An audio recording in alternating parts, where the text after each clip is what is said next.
Hello everyone, coinmetallurgist here. Welcome back. This is the second part of a two-part video in which I'm discussing the manufacturing process for US coins and also mint-made heirs.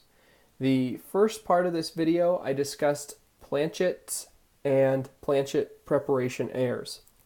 In this part of the video I'm going to be discussing the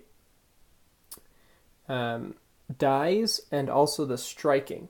So after the planchets are made, some of the coins are going to go through an annealing process to somewhat change the microstructure of the metal. And so that's done in an annealing furnace. And that's mostly like the cupro-nickel coins, like the dimes and the quarters.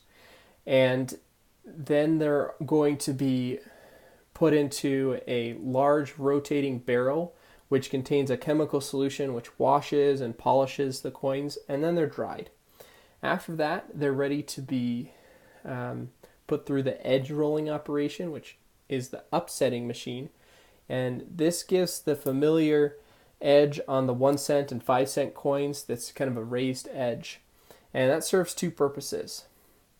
The edge hardens during the upsetting process, thereby preventing soft metal from squirting between the collar and the dies during the stamping.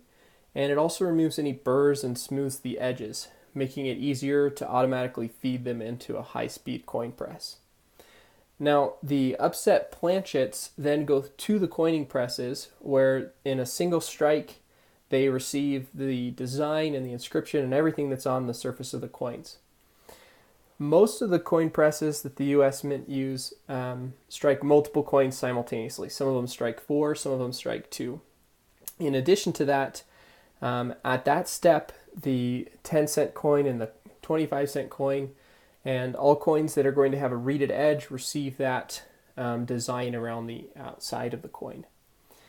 Now, the first thing with heirs here that can happen is heirs in the die itself. So the dies are the pieces of metal that have the design that are actually striking the coins and transferring the design onto the coin.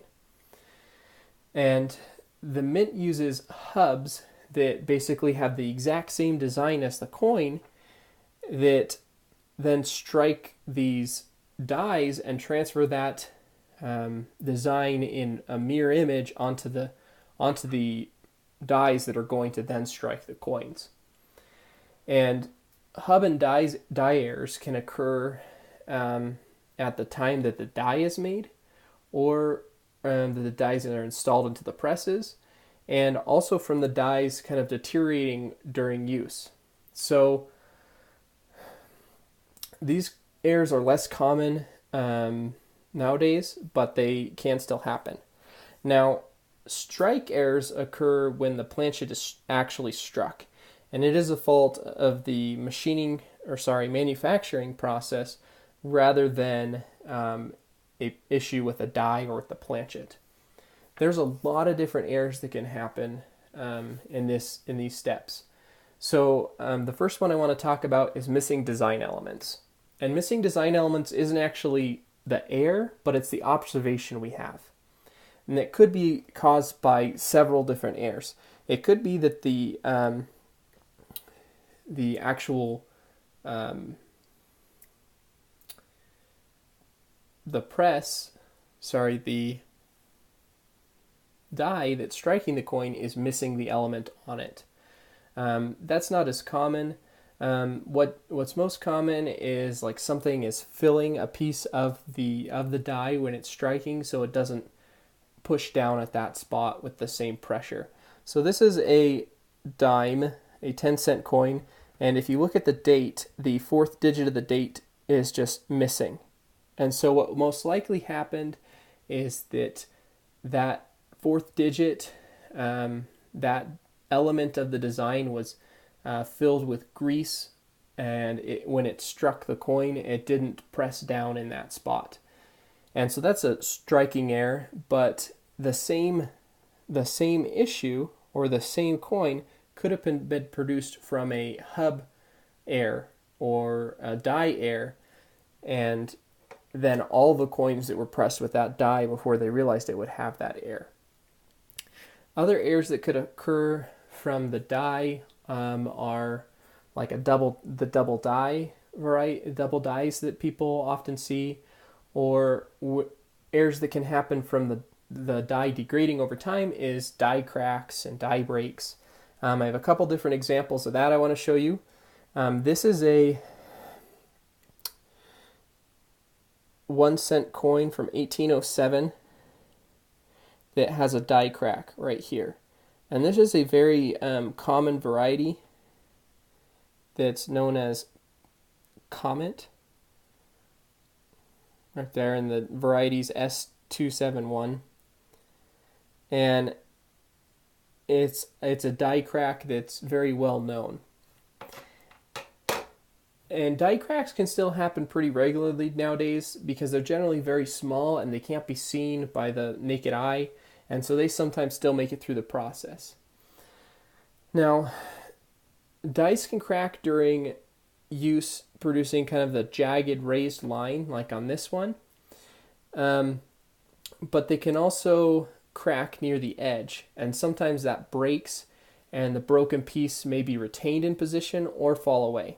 So the die crack and retained die breaks can be difficult to distinguish, but the retained die break crosses the coin's face from rim to rim. So it'd be like the crack is attached two different places on the rim.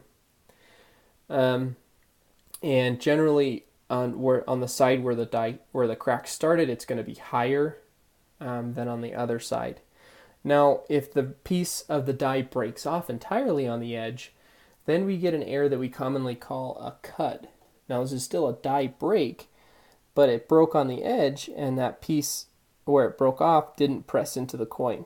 And I have two examples of Jefferson nickels with the cud.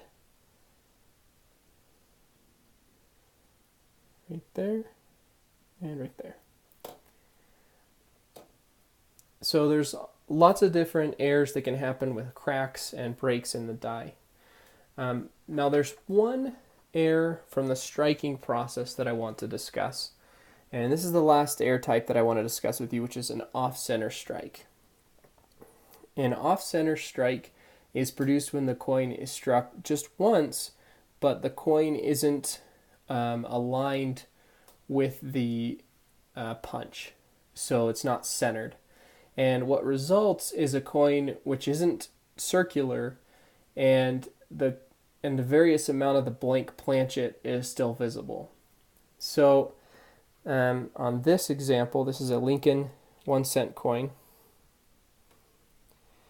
and you can see only most of the planchet is still showing, and just part of the coin actually got stamped. Now these generally are not very expensive. This one cost me only $4, and it's a pretty common error. Most coin stores will have some errors like that, and it's something that can still happen nowadays. It's not something that the process has completely eliminated.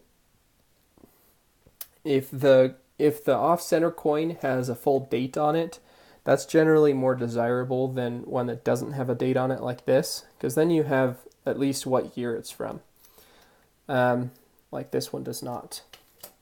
But that's just a very high-level overview of kind of the process that's used to make these coins, and just a couple examples of errors that you might see in the coin making process. There's a lot of different error types. There's entire books written about this, catalogs for different errors. There's websites dedicated to it. There's a lot of information out there.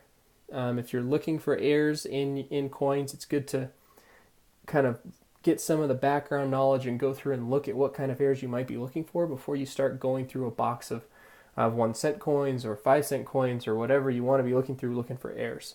Something like this, everyone's going to realize that's an error and pull it out pretty easily.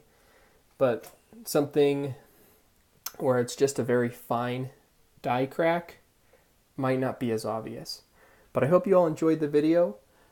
Please like, subscribe to my channel, and comment to the video if you have anything you'd like to say to me. I appreciate you watching, and have a wonderful day.